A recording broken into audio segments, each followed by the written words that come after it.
ਕਰ ਹੱਥ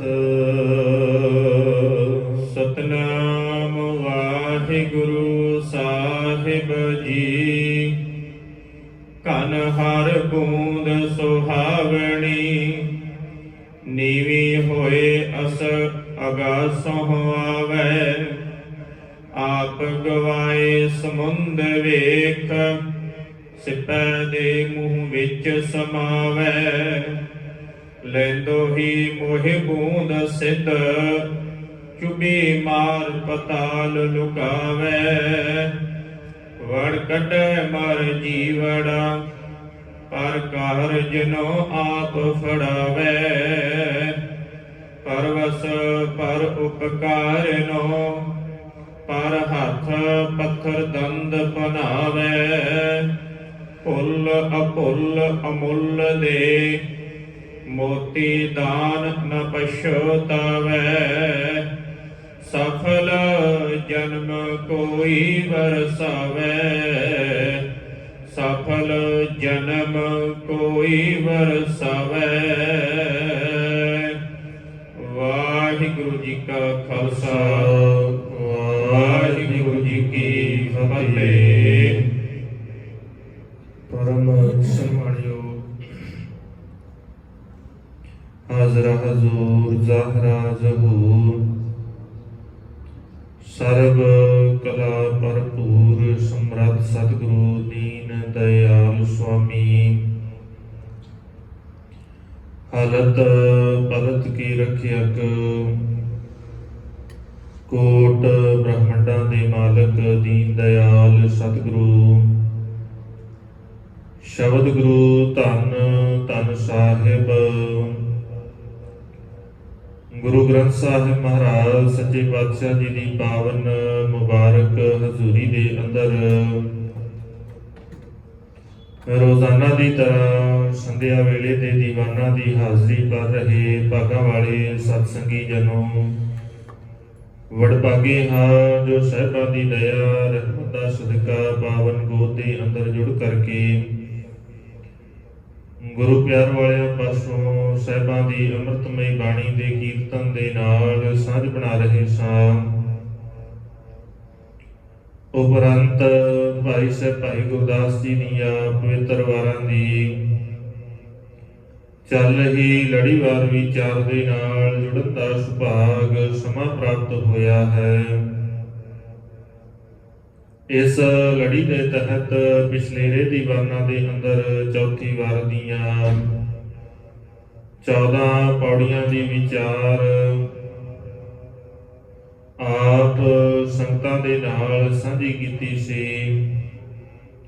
ਅਗਲੇ ਦੀ 15 ਨੰਬਰ ਪੌੜੀ ਜਿਸ ਦਾ ਪਾਠ ਆਪ ਜੀਆਂ ਨੇ ਸਤਿਕਾਰਯੋਗ ਭਾਈ ਸਾਹਿਬ ਹੁਣਾਂ ਪਾਸੋਂ ਸ਼ਰਵਣ ਕੀਤਾ ਹੈ ਤੇ ਇਸ ਦੀ ਵਿਚਾਰ ਆਪ ਸੰਗਤਾਂ ਦੇ ਨਾਲ ਸਾਂਝੀ ਕਰਨੀ ਹੈ। ਆਓ ਵਿਚਾਰਾਂ ਦੀ ਅਰੰਭਤਾ ਤੋਂ ਪਹਿਲਾਂ ਗੁਰੂ ਚਰਨਾਂ ਦੇ ਅੰਦਰ ਹਾਜ਼ਰੀ ਲਵਾਈਏ ਬੜੇ ਪਿਆਰ ਅਤੇ ਅਦਬ ਸਹਿਤ ਆਖੋ ਜੀ ਸਤਨਾਮ ਸ੍ਰੀ ਵਾਹਿਗੁਰੂ ਸਾਹਿਬ ਜੀ। ਸਤਨਾਮ ਵਾਹਿਗੁਰੂ ਜੀ। ਕਨ ਹਰ ਬੂੰਦ ਸੁਹਾਵਣੀ ਨੀਵੀਂ ਹੋਏ ਅਗਾਸੋਂ ਆਵੈ। ਜਦੋਂ ਅਸਮਾਨ ਦੇ ਅੰਦਰ ਬੱਦਲ ਪੈਦਾ ਹੁੰਦੇ ਨੇ, ਵਰਖਾ ਹੁੰਦੀ ਆ, ਬੜੀਆਂ ਬੂੰਦਾਂ ਧਰਤੀ ਵੱਲ ਨੂੰ ਆਉਂਦੀਆਂ ਨੇ ਔਰ ਜਿਸ ਨੇ ਜਿੱਦਾਂ ਦੀ ਸੰਗਤ ਕਰ ਲਈ, ਜਿਹਦਾ ਸਾਥ ਬਣਾ ਲਿਆ, ਉਦਾਂ ਦਾ ਹੀ ਉਹਦਾ ਸੁਭਾਅ ਤੇ ਉਦਾਂ ਦਾ ਹੀ ਉਹਦਾ ਮੁੱਲ ਪੈਣਾ ਸ਼ੁਰੂ ਹੋ ਜਾਂਦਾ ਹੈ। ਅਸਮਾਨ ਦੇ ਵਿੱਚੋਂ ਡਿੱਗੀ ਹੋਈ ਬੂੰਦ ਜੇਕਰ ਧਰਤੀ ਦੇ ਵਿੱਚ ਸਮਾ ਗਈ, ਉਹ ਧਰਤੀ ਨੂੰ ਉਪਜਾਊ ਕਰਨ ਦਾ ਕੰਮ ਕਰਦੀ ਹੈ। ਜੇ ਉਹੀ ਬੂੰਦ ਕਿਤੇ ਸੱਪ ਦੇ ਮੂੰਹ ਦੇ ਵਿੱਚ ਪੈ ਜਾਵੇ, ਕਹਿੰਦੇ ਉਹ ਜ਼ਹਿਰ ਬਣ ਜਾਂਦੀ ਹੈ, ਦੂਜਿਆਂ ਦੇ ਨੁਕਸਾਨ ਦਾ ਕਾਰਨ। ਤੇ ਜੇ ਕਿਤੇ ਉਹੀ ਬੂੰਦ ਕਿਸੇ ਸਿੱਪੀ ਦੇ ਅੰਦਰ ਡਿੱਗ ਜਾਵੇ, ਉਹਦੀ ਕੀਮਤ ਵੱਧ ਜਾਂਦੀ ਹੈ ਔਰ ਬੇਅੰਤ ਗੁਣਾ ਉਹਦੀ ਕੀਮਤ ਹੋ ਜਾਂਦੀ ਹੈ। ਮਸਲਾ ਹੈ ਵੀ ਕਿਹਦੇ ਨਾਲ ਸਾਥ ਬਣਾ ਰਹੇ ਆ, ਜਿਸ ਦੇ ਨਾਲ ਸਾਥ ਬਣਾ ਰਹੇ ਉਹਦਾ ਸੁਭਾਅ ਕਿਵੇਂ ਦਾ ਹੈ, ਜਿਸ ਦੇ ਨਾਲ ਸਾਡੀ ਸਾਂਝ ਹੈ, ਜਿਸ ਦੇ ਨਾਲ ਸਾਡਾ ਸਾਥ ਬਣ ਰਿਹਾ ਹੈ, ਉਹਦਾ ਸੁਭਾਅ ਕਿਵੇਂ ਦਾ ਹੈ। ਕਈ ਵਾਰ ਸਾਡੇ ਗੁਣ ਉਹਦੇ ਸੁਭਾਅ ਦੇ ਨਾਲ ਮਿਲਣ ਕਰਕੇ ਗੁਣ ਜਾਂ ਔਗਣ ਦੇ ਵਿੱਚ ਤਬਦੀਲ ਹੋ ਜਾਂਦੇ ਨੇ।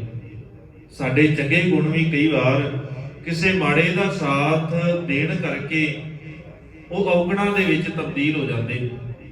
ਤਾਂ ਕਈ ਵਾਰ ਇਦਾਂ ਹੁੰਦਾ ਹੈ ਕਿਸੇ ਦੇ ਅੰਦਰ ਬੜੇ ਔਗਣ ਹੋਣ, ਕਿਸੇ ਸੱਚੇ ਦੇ ਨਾਲ, ਕਿਸੇ ਰੱਬੀ ਰੂਹ ਦੇ ਨਾਲ ਮਨੁੱਖ ਜੁੜ ਜਾਵੇ ਤੇ ਉਹਦਾ ਉਹ ਔਗਣ ਵੀ ਕਈ ਵਾਰ ਸਤਿਗੁਣ ਦਾ ਰੂਪ ਧਾਰਨ ਕਰ ਲੈਂਦਾ ਹੈ। ਔਰ ਇਹਦੇ ਬੜੀਆਂ ਪ੍ਰਤੱਖ ਉਦਾਹਰਨਾਂ ਨੇ। ਸੱਚ ਬੜਾ ਸਤਿਗੁਣ ਹੈ, ਬੜਾ ਸ੍ਰੇਸ਼ਟ ਗੁਣ ਹੈ, ਬੜਾ ਉੱਤਮ ਗੁਣ ਹੈ। ਔਰ ਇਹਨਾਂ ਕੋ ਉੱਤਮ ਗੁਣ ਹੈ, ਸਤਿਗੁਰੂ ਕਹਿੰਦੇ ਨੇ ਪਾਵਨ ਬਾਣੀ ਦੇ ਅੰਦਰ, ਸੱਚੋਂ ਉਰੈ ਸਭ ਕੋ ਉੱਪਰ ਸੱਚ ਅਚਾਰ। ਸੱਚ ਦੀ ਜੇ ਗੱਲ ਕਰੀਏ, ਸਤਿਗੁਰੂ ਕਹਿੰਦੇ ਜਿੰਨੇ ਗੁਣ ਨੇ ਸੰਸਾਰ ਦੇ ਅੰਦਰ ਉਹ ਸਾਰੇ ਸੱਚ ਤੋਂ ਇੱਧਰ ਹੀ ਨੇ, ਉਹਨਾਂ ਤੋਂ ਉੱਪਰ ਹੈ ਸੱਚ। ਸੱਚ ਬੜਾ ਚੰਗਾ ਗੁਣ ਹੈ। ਔਰ ਜਿਸ ਦਿਨ ਅਸੀਂ ਇਤਿਹਾਸ ਦੇ ਅੰਦਰ ਇਸ ਗੱਲ ਨੂੰ ਪੜ੍ਹਦੇ ਹਾਂ ਤੇ ਸੱਚ ਬੋਲਣ ਵਾਲਿਆਂ ਨੂੰ ਬਹੁਤਾ ਪ੍ਰਵਾਨ ਨਹੀਂ ਕਰਦੇ ਅਸੀਂ। ਜਿਸ ਦਿਨ ਗੱਗੂ ਦੀ ਗੱਲ ਕਰਦੇ ਹੋਇਆ ਅਸੀਂ ਸੱਚ ਦੀ ਗੱਲ ਕਰਦੇ ਹਾਂ, ਫਿਰ ਉਹ ਸੱਚ ਪ੍ਰਵਾਨ ਨਹੀਂ ਕਰਦੇ ਅਸੀਂ, ਕਿਉਂਕਿ ਉਹਦਾ ਉਹ ਸੱਚ ਮਾੜਿਆਂ ਦੀ ਸੰਗਤ ਦੇ ਕਰਕੇ ਉਹ ਸਤਿਗੁਣ ਤੋਂ ਅਵਗੁਣ ਬਣ ਗਿਆ ਹੈ। ਬੋਲਿਆ ਤੇ ਉਹਨੇ ਸੱਚ ਹੀ ਹੈ ਨਾ, ਝੂਠ ਤਾਂ ਨਹੀਂ ਸੀ ਉਹਦੀ ਗੱਲ ਦੇ ਵਿੱਚ, ਬਿਲਕੁਲ ਵੀ ਹੈ, ਸਾਰਾ ਹੀ ਸੱਚ ਹੈ। ਉਹ ਸੱਚ ਬੋਲਦਾ ਪਿਆ ਹੈ ਕਿ ਸਾਹਿਬਜ਼ਾਦੇ ਤੇ ਮਾਤਾ ਗੁਜਰ ਕੌਰ ਮੇਰੇ ਘਰ ਦੇ ਅੰਦਰ ਹੈ ਤਾਂ ਸੱਚ, ਇਹ ਝੂਠ ਤਾਂ ਨਹੀਂ ਸੀ। ਮਾਲਕ ਕਹਿੰਦੇ ਸੱਚ ਬੋਲਣਾ ਚਾਹੀਦਾ ਹੈ, ਪਰ ਨਾਲ ਹੀ ਸਤਿਗੁਰੂ ਨੇ ਇੱਕ ਸ਼ਰਤ ਰੱਖ ਦਿੱਤੀ, ਉੱਪਰ ਸੱਚ ਆਚਾਰ। ਇਹਦੇ ਤੋਂ ਉੱਪਰ ਇੱਕ ਸੱਚਾ ਆਚਰਣ ਹੈ, ਉਹ ਜ਼ਰੂਰੀ ਹੈ, ਉਹਦੇ ਤੋਂ ਉੱਪਰ ਕੁਝ ਨਹੀਂ ਹੈ। ਸੱਚ ਦੇ ਸਾਰਿਆਂ ਤੋਂ ਉੱਪਰ ਹੈ, ਪਰ ਸੱਚ ਤੋਂ ਉੱਪਰ ਹੈ ਚੰਗਾ ਕਰੈਕਟਰ ਹੋਣਾ, ਚੰਗਾ ਆਚਰਣ ਹੋਣਾ, ਇਹ ਸਾਰਿਆਂ ਤੋਂ ਉੱਤਮ ਹੈ। ਉਹਦਾ ਚੰਗਾ ਗੁਣ ਹੋਣਾ ਵੀ, ਉਹਦਾ ਸੱਚ ਬੋਲਣਾ ਜਿਹੜਾ ਬੜਾ ਸਤਿਗੁਣ ਹੈ, ਉਹ ਅਵਗੁਣ 'ਚ ਤਬਦੀਲ ਹੋ ਗਿਆ, ਕਿਉਂਕਿ ਉਹਦੀ ਸੰਗਤ ਈਰਖਾਲੂ ਲੋਕਾਂ ਦੇ ਨਾਲ ਸੀ। ਉਹਦੀ ਸੰਗਤ ਦੂਜਿਆਂ ਨੂੰ ਨੀਵਾਂ ਦਿਖਾਉਣ ਵਾਲਿਆਂ, ਦੱਬਣ ਵਾਲਿਆਂ, ਜ਼ਾਲਮਾਂ ਦੇ ਨਾਲ ਸੰਗਤ ਹੋਣ ਕਰਕੇ ਉਹਦਾ ਚੰਗਾ ਗੁਣ ਵੀ ਮਾੜੇ 'ਚ ਤਬਦੀਲ ਹੋ ਗਿਆ। ਇਦਾਂ ਹੀ ਜੇ ਔਗਣ ਦੀ ਗੱਲ ਕਰੀਏ ਤੇ ਸਤਿਗੁਰੂ ਬੜੀ ਵਾਰ ਬਾਣੀ ਦੇ ਅੰਦਰ ਇਹ ਗੱਲ ਕਹਿੰਦੇ ਨੇ ਵੀ ਜਿਹੜਾ ਝੂਠ ਬੋਲਦਾ ਹੈ ਬੜਾ ਮਾੜਾ ਹੈ, ਝੂਠੇ ਦੀ ਸੰਗਤ ਮਾੜੀ ਹੈ, ਝੂਠੇ ਕੀਰੇ ਝੂਠ ਪ੍ਰੀਤ, ਝੂਠੇ ਦੀ ਤੇ ਪ੍ਰੀਤ ਵੀ ਮਾੜੀ ਹੈ, ਝੂਠੇ ਦੇ ਨਾਲ ਸਾਂਝ ਵੀ ਮਾੜੀ ਹੈ। ਤੇ ਮਾਲਕ ਕਹਿੰਦੇ ਜਿਹੜਾ ਝੂਠ ਬੋਲਦਾ ਉਹ ਤੇ ਪ੍ਰਵਾਨ ਹੀ ਨਹੀਂ ਹੈ। ਪਰ ਜਿਸ ਦਿਨ ਇਹ ਝੂਠ ਸੱਚ ਦਾ ਸਾਥ ਦਿੰਦਾ ਹੈ, ਜਿਸ ਦਿਨ ਇਹ ਝੂਠ ਚੰਗੇ ਸ਼ਖਸ ਦਾ ਸਾਥ ਦਿੰਦਾ ਹੈ, ਉਸੇ ਦਿਨ ਇਹ ਝੂਠ ਅਵਗੁਣ ਤੋਂ ਤਬਦੀਲ ਹੋ ਕੇ ਸਤਿਗੁਣ ਬਣ ਜਾਂਦਾ ਹੈ। ਔਰ ਇਹਦੀ ਪ੍ਰਤੱਖ ਉਦਾਹਰਣ ਗਨੀ ਖਾਂ ਤੇ ਨਬੀ ਖਾਂ ਨੇ। ਹੁਣ ਜੇ ਉਹ ਕਹਿ ਰਹੇ ਨੇ, ਜੇ ਉਹ ਜਿਸ ਉੱਚ ਦੇ ਪੀਰ ਦੀ, ਉਹ ਬਗਦਾਦ ਦੇ ਰਹਿਣ ਵਾਲੇ ਉੱਚ ਦੇ ਪੀਰ ਦੀ ਗੱਲ ਕਰਦੇ ਨੇ, ਜੇ ਆ ਕੇ ਕੋਈ ਪੁੱਛਦਾ ਹੈ ਕਿ ਇਹ ਕੌਣ ਨੇ ਤੇ ਉਹ ਕਿ ਜਵਾਬ ਦਿੰਦੇ ਉੱਚ ਦੇ ਪੀਰ ਨਹੀਂ।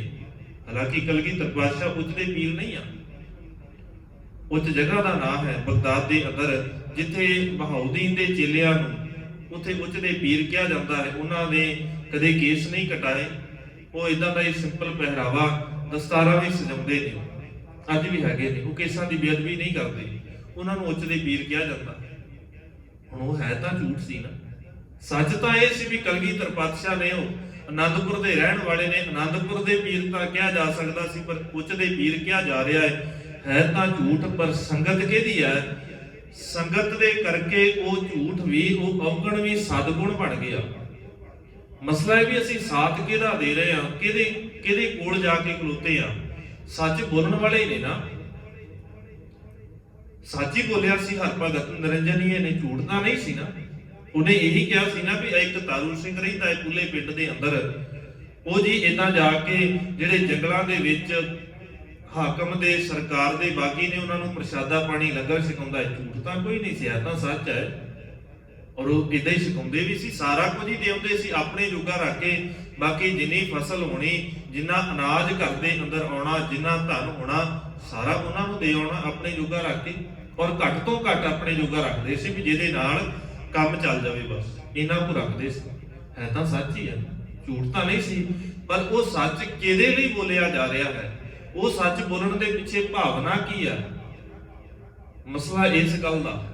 ਉਹਦਾ ਸੱਚ ਵੀ ਸਾਨੂੰ ਪ੍ਰਵਾਨ ਨਹੀਂ ਹੈ, ਉਹਦਾ ਸੱਚ ਕਿਸੇ ਨੂੰ ਪ੍ਰਵਾਨ ਨਹੀਂ ਹੈ, ਕਿਉਂਕਿ ਉਹਦਾ ਸੱਚ ਹੈ ਮਾੜਿਆਂ ਦੇ ਲਈ ਸੀ, ਮਾੜਿਆਂ ਦਾ ਸਾਥ ਦੇਣ ਦੇ ਲਈ ਸੀ। ਇਸੇ ਕਰਕੇ ਇਦਾਂ ਹੀ ਭਾਈ ਗੁਰਦਾਸ ਜੀ ਉਦਾਹਰਨ ਦਿੰਦੇ ਆ, ਕਹਿੰਦੇ ਨੇ ਅਸਮਾਨ ਦੇ ਵਿੱਚੋਂ ਉਹ ਡਿੱਗੀ ਹੋਈ ਬੂੰਦ, ਉਹਨੇ ਸਹਾਰਾ ਕਿਹਦਾ ਲਿਆ? ਉਹਨੇ ਦੇਖਿਆ ਸਮੁੰਦਰ ਹੈ, ਬੜੇ ਥਾਂ ਦੇ ਉੱਤੇ ਡਿੱਗਦੀ ਆ ਪਰ ਕੋਈ ਬਹੁਤੀ ਵੁਕਤ ਨਹੀਂ ਹੈ। ਅੱਜ ਉਹਨੇ ਦੇਖਿਆ ਵੀ ਸਮੁੰਦਰ ਦੇ ਅੰਦਰ ਡਿੱਗਣਾ ਹੈ, ਬੜੀਆਂ ਬੂੰਦਾਂ ਸਮੁੰਦਰ ਦੇ ਅੰਦਰ ਡਿੱਗੀਆਂ, ਸਮੁੰਦਰ ਦਾ ਰੂਪ ਹੋ ਗਈਆਂ, ਪਰ ਉਹਨਾਂ ਦੇ ਵਿੱਚੋਂ ਕੋਈ ਭਾਗਾ ਵਾਲੀ ਬੂੰਦ ਸੀ ਜਿਹੜੀ ਸੀਪ ਦੇ ਅੰਦਰ, ਸਿੱਪੀ ਦੇ ਅੰਦਰ ਡਿੱਗ ਗਈ। ਜਿਸ ਦਿਨ ਉਹ ਸਿੱਪੀ ਦੇ ਅੰਦਰ ਡਿੱਗੀ, ਉਸੇ ਦਿਨ ਹੀ ਉਹਦਾ ਗੁਣ ਬਣ ਗਿਆ ਹੈ। ਆਪ ਗਵਾਏ ਸਮੁੰਦ ਵੇਖ, ਸਿੱਪੈ ਦੇ ਮੂੰਹ ਵਿੱਚ ਸਮਾਵੈ। ਉਹਨੇ ਆਪਾ ਗਵਾ ਦਿੱਤਾ, ਇਹੀ ਜ਼ਰੂਰੀ ਹੈ। ਆਪਾ ਗਵਾਉਣਾ, ਕਿਸੇ ਨੂੰ ਆਪਣਾ ਅਧਿਕਾਰ ਦੇ ਦੇਣਾ, ਇਹ ਸਾਰਿਆਂ ਤੋਂ ਜ਼ਰੂਰੀ ਹੈ। ਜੇ ਕੁਝ ਚਾਹੀਦਾ ਹੈ, ਜੇ ਅਸੀਂ ਚਾਹੀਏ ਇਹ ਆਪਣੇ ਬਸਤਰ ਪਾਏ ਹੋਏ ਨੇ, ਲਲਾਰੀ ਨੂੰ ਜਾ ਕੇ ਰੰਗ ਕਰਨ ਵਾਲੇ ਨੂੰ ਜਾ ਕੇ ਕਹੀਏ ਵੀ ਭਲਿਆ ਆ ਮੈਂ ਬਸਤਰ ਪਾਇਆ ਹੈ, ਇਹਨੂੰ ਰੰਗ ਕਰਨਾ ਹੈ, ਪਰ ਉਤਾਰ ਕੇ ਨਹੀਂ ਦੇਣਾ, ਤੂੰ ਰੰਗ ਕਰ ਦੇ। ਮੈਂ ਇਹ ਦਸਤਾਰ ਬੰਨੀ ਹੈ, ਇਹਦਾ ਰੰਗ ਉਤਾਰ ਕੇ ਦੂਜਾ ਰੰਗ ਕਰਨਾ ਹੈ, ਪਰ ਮੈਂ ਉਤਾਰ ਕੇ ਨਹੀਂ ਦੇਣੀ। ਇਦਾਂ ਨਹੀਂ ਹੋਵੇਗਾ ਵੀ ਮੈਂ ਤੈਨੂੰ ਉਤਾਰ ਕੇ ਦਵਾਂ ਫੇਰ ਤੂੰ ਇਹਦੇ ਉੱਤੇ ਰੰਗ ਕਰੇ, ਮੈਂ ਉਤਾਰ ਕੇ ਨਹੀਂ ਦੇਣੀ ਪਰ ਤੂੰ ਰੰਗ ਕਰ ਦੇ। ਇਦਾਂ ਤਾਂ ਨਹੀਂ ਹੋ ਸਕਦਾ, ਉਹਨੂੰ ਉਤਾਰ ਕੇ ਤੇ ਦੇਣੀ ਪਏਗੀ। ਉਹਨੂੰ ਦਸਤਾਰ ਉਤਾਰ ਕੇ ਦੇਵਾਂਗੇ, ਉਹ ਇਹਦਾ ਪਹਿਲਾ ਰੰਗ ਉਤਾਰੇਗਾ, ਫੇਰ ਦੂਜਾ ਚੜਾਏਗਾ। ਗੁਰੂ ਦੇ ਕੋਲ ਆ ਕੇ ਵੀ ਅਸੀਂ ਇਦਾਂ ਹੀ ਸ਼ਰਤ ਰੱਖਦੇ ਹਾਂ ਨਾ, ਸਤਿਗੁਰੂ ਆਏ ਆ ਤੇਰੇ ਕੋਲ, ਪਰ ਮਨ ਨਹੀਂ ਦੇਣਾ, ਮਨ ਦੇਣਾ ਨਹੀਂ ਹੈ, ਤੂੰ ਇਹਦੇ ਉੱਤੇ ਨਵਾਂ ਰੰਗ ਚੜ੍ਹ ਦੇ। ਸਤਿਗੁਰੂ ਕਹਿੰਦੇ ਨਵਾਂ ਰੰਗ ਤੇ ਤਾਂ ਚੜੇਗਾ ਮਨ ਵਿੱਚ, ਸਤਿਗੁਰ ਕੈ ਪਾਸ ਤੇ ਸੇਵਕ ਕੈ ਕਾਰਜ ਰਸ। ਇੱਥੇ ਰੰਗ ਚੜਿਆ ਹੋਇਆ ਹੈ। ਸਤਿਗੁਰੂ ਕਹਿੰਦੇ ਦੇਖ ਇਸ ਮਨ ਦੇ ਉੱਤੇ ਪਹਿਲੋਂ ਤੋਂ ਬੜਾ ਰੰਗ ਹੈ। ਇਹ ਤਨ ਮਾਇਆ ਪਾਹਿਆ ਪਿਆਰੇ, ਲੀਤੜਾ ਲੱਭ ਰੰਗਾਏ, ਮੇਰਾ ਕੰਤ ਨਾ ਭਾਵੈ ਚੂਲੜਾ ਪਿਆਰੇ, ਕਿਉਂ ਤਨ ਸੇਜਾ ਜਾਏ। ਇਸ ਤਨ ਨੂੰ, ਮਨ ਨੂੰ ਰੰਗ ਤੇ ਪਹਿਲੋਂ ਤੋਂ ਮਾਇਆ ਦਾ ਚੜਿਆ ਹੋਇਆ, ਮਾਇਆ ਦੀ ਪਾਹ ਚੜੀ ਹੈ, ਔਰ ਪਾਹ ਦੇ ਨਾਲ ਨਾਲ ਲੱਭ ਦਾ, ਲਾਲਚ ਦਾ, ਔਗਣਾ ਦਾ, ਵਿਕਾਰਾਂ ਦਾ ਇਹਦੇ ਉੱਤੇ ਰੰਗ ਚੜਿਆ। ਤੇ ਸਤਿਗੁਰੂ ਕਹਿੰਦੇ ਫਿਰ ਜੇ ਉਤਾਰਨਾ ਹੈ ਤੇ ਫਿਰ ਤੈਨੂੰ ਇਹ ਦੇਣਾ ਪਏਗਾ, ਇੱਥੇ ਰੱਖਣਾ ਪਏਗਾ। ਜਿਸ ਦਿਨ ਇਸ ਮਨ ਨੂੰ ਗੁਰੂ ਚਰਨਾਂ ਦੇ ਅੰਦਰ ਰੱਖ ਦੇਵੇਂਗਾ, ਗੁਰੂ ਕਿਰਪਾ ਕਰੇਗਾ, ਉਸ ਲਲਾਰੀ ਦੇ ਵਾਂਗ ਪਹਿਲੋਂ ਰੰਗ ਕਾਟ ਪਾ ਕੇ ਇਹਦਾ ਪੁਰਾਣਾ ਰੰਗ ਉਤਾਰੇਗਾ, ਤੇਰੀ ਮਾਇਆ ਦੀ ਬਾਹ ਨੂੰ ਕੱਟੇਗਾ, ਤੇਰੇ ਇਸ ਲੱਭ ਦੇ, ਲਾਲਚ ਦੇ, ਵਿਕਾਰਾਂ ਦੇ ਭਰੇ ਹੋਏ ਰੰਗ ਨੂੰ ਉਤਾਰੇਗਾ। ਉਸ ਤੋਂ ਬਾਅਦ ਫਿਰ ਇਹਦੇ ਉੱਤੇ ਲਾਲ ਰੰਗ ਜਿਸ ਕਉ ਲੱਗਾ ਜਿਸ ਕੇ ਵਡ ਭਾਗਾ, ਫਿਰ ਇਹ ਲਾਲ ਰੰਗ ਲੱਗੇਗਾ ਜਿਹਦੇ ਉੱਤੇ ਕਦੇ ਦਾਗ ਨਹੀਂ ਲੱਗਦਾ, ਮੈਲਾ ਕਦੇ ਨਾ ਹੋਵੇ ਹੀ ਨਾ ਲੱਗਾ ਦਾਗਾ। ਇਹ ਲਾਲ ਰੰਗ ਤਾਂ ਚੜੇਗਾ ਜਿਸ ਦਿਨ ਆਪਣਾ ਮਨ ਆਪਣੇ ਆਪ ਨੂੰ ਗੁਰੂ ਚਰਨਾਂ ਦੇ ਅੰਦਰ ਗਵਾਵਾਂਗੇ। ਆਪ ਗਵਾਈਆ ਤਾਂ ਸਹ ਪਾਈਆ, ਔਰ ਕੈਸੀ ਚਤੁਰਾਈ, ਹੋਰ ਤੇ ਕੋਈ ਚਤੁਰਾਈ ਹੈ ਹੀ ਨਹੀਂ। ਜਦੋਂ ਤੱਕ ਗੁਰੂ ਕਿਰਪਾ ਨਹੀਂ ਕਰਦਾ ਉਦੋਂ ਤੱਕ ਸਾਡੀਆਂ ਚਤੁਰਾਈਆਂ ਕਿਸੇ ਕੰਮ ਨਹੀਂ ਹੈ। ਜਿਸ ਦਿਨ ਆਪਣੇ ਆਪ ਨੂੰ ਛੱਡਾਂਗੇ ਮਾਲਕ ਦੀ, ਉਸੇ ਦੇਣੀ ਰੰਗ ਹੋ ਸਕਦਾ ਹੈ। ਉਸ ਸਵਾਤ ਬੂੰਦ ਨੇ ਆਪਣੇ ਆਪ ਨੂੰ ਆਪ ਗਵਾਏ। ਸਮੁੰਦਰ ਵੇਖ, ਸਮੁੰਦਰ ਨੂੰ ਵੇਖ ਕਰਕੇ ਆਪਣੇ ਆਪ ਨੂੰ ਗਵਾ ਲਿਆ, ਤੇ ਸਿੱਪੇ ਦੇ ਮੂੰਹ ਵਿੱਚ ਜਾ ਕੇ ਉਹਨੇ ਆਪਣੇ ਆਪ ਨੂੰ ਖਤਮ ਕਰ ਲਿਆ ਹੈ। ਲੈਂਦੋ ਹੀ ਮੋਹਿ ਬੂੰਦ ਸਿੱਧ, ਚੁੰਬੀ ਮਾਰ ਪਤਾਲ ਲੁਕਾਵੇ। ਔਰ ਅੱਗੇ ਹੁਣ ਜਿੱਥੇ ਬੂੰਦ ਨੇ ਆਪਣਾ ਆਪ ਸਮਰਪਿਤ ਕੀਤਾ, ਉੱਥੇ ਹੀ ਉਹ ਸਿੱਪੇ ਨੇ ਵੀ ਆਪਣੀ ਜ਼ਿੰਮੇਵਾਰੀ ਨੂੰ ਨਿਭਾਇਆ। ਜਿੱਦਾਂ ਹੀ ਉਹ ਬੂੰਦ ਉਹ ਸਿੱਪੀ ਦੇ ਅੰਦਰ ਪਈ, ਸਿੱਪੀ ਨੇ ਆਪਣਾ ਮੂੰਹ ਬੰਦ ਕੀਤਾ, ਸਮੁੰਦਰ ਦੇ ਹੇਠਲੇ ਪਾਸੇ ਕਿਸੇ ਚਟਾਨ ਦੇ, ਕਿਸੇ ਪੱਥਰ ਦੇ ਥੱਲੇ ਜਾ ਕੇ ਆਪਾ ਲੁਕਾ ਲਿਆ। ਹੁਣ ਜ਼ਰੂਰੀ ਹੈ ਨਾ ਵੀ ਕਿਹਦੇ ਕੋਲ ਜਾ ਰਹੇ ਆ, ਕਿਹਦੇ ਕੋਲ ਆਪਾਂ ਸਮਰਪਿਤ ਕਰ ਰਹੇ ਆ। ਮਸਲਾ ਤੇ ਇਸ ਗੱਲ ਦਾ ਵੀ ਹੈ ਨਾ, ਕਿਤੇ ਇਹ ਤਾਂ ਨਹੀਂ ਵੀ ਆਪਾਂ ਸਮਰਪਿਤ ਹੀ ਅਸੀਂ ਸੱਪ ਨੂੰ ਕਰ ਦਿੱਤਾ, ਸੱਪ ਨੇ ਉਹਦਾ ਜ਼ਹਿਰ ਬਣਾਇਆ ਉਸ ਬੂੰਦ ਦਾ ਤੇ ਦੂਜਿਆਂ ਦੇ ਡੰਗ ਮਾਰਨ ਦਾ ਕੰਮ ਕੀਤਾ। ਕਿਤੇ ਇਦਾਂ ਤਾਂ ਨਹੀਂ ਹੋ ਰਿਹਾ। ਅਸੀਂ ਵੀ ਜਦੋਂ ਆਪਣੇ ਆਪ ਨੂੰ ਸਮਰਪਿਤ ਕਰਦੇ ਆ, ਕਿਤੇ ਇਹ ਤਾਂ ਨਹੀਂ ਹੈ, ਤਾਂ ਹੀ ਤਾਂ ਸਤਿਗੁਰੂ ਕਹਿੰਦੇ ਨੇ ਬਾਣੀ ਦੇ ਅੰਦਰ, ਭਲਿਆ ਖਿਆਲ ਰੱਖਿਆ ਕਰ ਕਰਨਾ ਕੀ ਹੈ। ਤੇਰੀ ਸੁਰਤ ਬੜੀ ਚਲਣੀ ਚਾਹੀਦੀ ਹੈ, ਦਿਮਾਗ ਬੜਾ ਸੁਚੇਤ ਰਹਿਣਾ ਚਾਹੀਦਾ ਹੈ। ਅਕਲੀ ਸਾਹਿਬ ਸੇਵੀਆ, ਅਕਲੀ ਪਾਈਆ ਮਾਨ, ਬੜਾ ਅਕਲ ਨੂੰ ਐਵੇਂ ਨਾ ਵਿਅਰਥ ਕਰ ਲਿਆ ਕਰ। ਅਕਲ ਦਿੱਤੀ ਹੈ ਤੇ ਤੈਨੂੰ ਸਿਆਣਪ ਦਿੱਤੀ ਹੈ, ਰੋਜ਼ਾਨਾ ਮੰਗਦੇ ਆ ਸਤਿਗੁਰੂ ਦੇ ਅੱਗੇ ਜਦੋਂ ਅਰਜ਼ੋਈ ਕਰਦੇ ਆ, ਮਾਲਕ ਨੂੰ ਕਹਿੰਦੇ ਆ ਨਾ ਰੋਜ਼ਾਨਾ ਸਿੱਖਾਂ ਨੂੰ, ਸਿੱਖੀ ਦਾਨ, ਕੇਸ ਦਾਨ, ਰਹਿਤ ਦਾਨ, ਵਿਵੇਕ ਦਾਨ। ਵਿਵੇਕ ਦਾ ਭਾਵ ਹੀ ਹੈ ਬਿਬ ਪਲੱਸ 1। ਬਿਬ ਦਾ ਭਾਵ ਹੁੰਦਾ ਹੈ 2। ਜਿਸ ਦਿਨ ਦੋਵਾਂ ਚੋਂ ਇੱਕ ਦੀ ਪਛਾਣ ਆਉਣੀ ਸ਼ੁਰੂ ਹੋ ਗਈ, ਸਹੀ ਤੇ ਗਲਤ ਦੀ ਪਛਾਣ ਆ ਗਈ ਨਾ, ਇਸੇ ਨੂੰ ਤੇ ਸਤਿਗੁਰੂ ਕਹਿੰਦੇ ਨੇ ਤੂੰ ਮੰਗਿਆ ਕਰ, ਇਹ ਮੰਗ। ਜਿਸ ਦਿਨ ਇਹ ਮੰਗਣਾ ਸ਼ੁਰੂ ਕਰ ਦੇਗਾ ਕਿ ਸਤਿਗੁਰੂ ਵਿਵੇਕ ਦਾਨ ਬਖਸ਼ ਦੇਵੋ, ਉਸੇ ਦਿਨ ਹੀ ਸਿਆਣਪ ਆ ਜਾਏਗੀ ਜਿਹੜੀ ਗੁਰੂ ਕਹਿੰਦਾ ਹੈ। ਅਜੇ ਤੇਰੇ ਕੋਲ ਗਿਆਨ ਹੋਵੇਗਾ ਸੰਸਾਰ ਦਾ, ਇਸ ਗੱਲ ਦੀ ਕੋਈ ਮਨਾਹੀ ਨਹੀਂ ਹੈ। ਬੜਾ ਗਿਆਨ ਹੋਵੇਗਾ ਤੇਰੇ ਕੋਲ, ਤੂੰ ਬੜਾ ਸਿਆਣਾ ਹੋਵੇਗਾ। ਹੁਣ ਗਿਆਨ ਵਾਲੇ ਨੇ ਨਾ, ਮੈਂ ਇੱਕ ਉਦਾਹਰਨ ਦਿੰਦਾ, ਸਾਡੇ ਸਮਾਜ ਦੇ ਅੰਦਰ ਅਸੀਂ ਦੇਖੀਏ ਗਿਆਨ ਦਾ ਕਿਤੇ ਘਾਟ ਥੋੜਾ, ਗਿਆਨ ਬਹੁਤ ਹੈ, ਬਹੁਤ ਗਿਆਨ ਲਈ ਫਿਰਦੇ ਨੇ ਲੋਕ। ਇਹਨਾਂ ਨੂੰ ਗਿਆਨ ਹੈ ਵੀ ਡਾਕਟਰ ਜਿਸ ਦਿਨ ਬਣਦਾ ਹੈ ਮਨੁੱਖ ਗਿਆਨ ਤੋਂ ਬਿਨਾਂ ਨਹੀਂ ਬਣ ਸਕਦਾ। ਇੰਨੀ ਕੁ ਕਰਾਮਾਤ ਹੈ ਉਹਦੇ ਅੰਦਰ, ਮਨੁੱਖ ਬਿਲਕੁਲ ਖਤਮ ਹੋਇਆ ਉਹ ਫਿਰ ਵੀ ਜਿਉਂਦਾ ਕਰ ਦਿੰਦਾ ਹੈ, ਬਸ਼ਰਤੇ ਕਿ ਉਹਦੇ ਸਵਾਸ ਅਜੇ ਬਾਕੀ ਹੋਣ। ਪਰ ਉਹ ਸਰੀਰ ਨੂੰ ਬਿਲਕੁਲ ਸਹੀ ਕਰ ਦਿੰਦਾ ਹੈ, ਤਨ ਨੂੰ ਠੀਕ ਕਰ ਦਿੰਦਾ ਹੈ। ਤਨ ਨੂੰ ਕਿੰਨਾ ਵੀ ਫੱਟ ਲੱਗਾ ਹੋਵੇ, ਡਾਕਟਰ ਨੇ ਇੰਨੀ ਲਿਆਕਤ ਹੈ ਉਹਦੇ ਅੰਦਰ, ਇੰਨੀ ਸਿਆਣਪ ਹੈ, ਇੰਨਾ ਗਿਆਨ ਹੈ, ਉਸ ਸਰੀਰ ਨੂੰ ਬਹੁਤੀ ਵਾਰ ਜਿਵੇਂ ਦਾ ਪਹਿਲਾਂ ਸੀ ਉਦਾਂ ਦਾ ਕਰ ਦਿੰਦਾ ਹੈ। ਇਹ ਲਿਆਕਤ ਹੈ ਨਾ, ਇਹ ਗਿਆਨ ਸੀ ਤਾਂ ਕਰ ਦਿੱਤਾ। ਪਰ ਉਹੀ ਗਿਆਨ ਜਦੋਂ ਕਿਸੇ ਗਲਤ ਬੰਦੇ ਦੇ ਕੋਲ ਚਲਾ ਜਾਵੇ ਤੇ ਉਸੇ ਗਿਆਨ ਨੇ ਕੀ ਕੀਤਾ, ਜਦੋਂ ਬਚਾਉਣ ਵਾਲਾ ਕੰਮ ਆਇਆ ਉਹਨੇ ਉਹਨਾਂ ਦੀਆਂ ਕਿਡਨੀਆਂ ਕੱਢ ਕੇ ਵੇਚਣੀਆਂ ਸ਼ੁਰੂ ਕਰ ਦਿੱਤੀਆਂ, ਹੋਰ ਅੰਗ ਕੱਢਣੇ ਸ਼ੁਰੂ ਕਰ ਦਿੱਤੇ, ਮਰਿਆ ਹੋਇਆਂ ਦੇ ਕੋਲੋਂ ਧਨ ਲੁੱਟਣਾ ਸ਼ੁਰੂ ਕਰ ਦਿੱਤਾ। ਕਈ ਦਿਨ ਵੈਂਟੀਲੇਟਰ 'ਚ ਲਾ ਕੇ ਧਨ ਕਮਾਉਣ ਲੱਗ ਗਿਆ। ਕਿਸੇ ਆਮ ਬੰਦੇ, ਮਾੜੇ ਬੰਦੇ ਦੇ ਵਾਸਤੇ ਥੋੜੀ ਨਾ ਗੱਲ ਹੈ ਵੀ ਕਿਸੇ ਗਿਆਨ ਹੀ ਨਾ ਮਨੁੱਖ ਇਹ ਕੰਮ ਨਹੀਂ ਕਰ ਸਕਦਾ।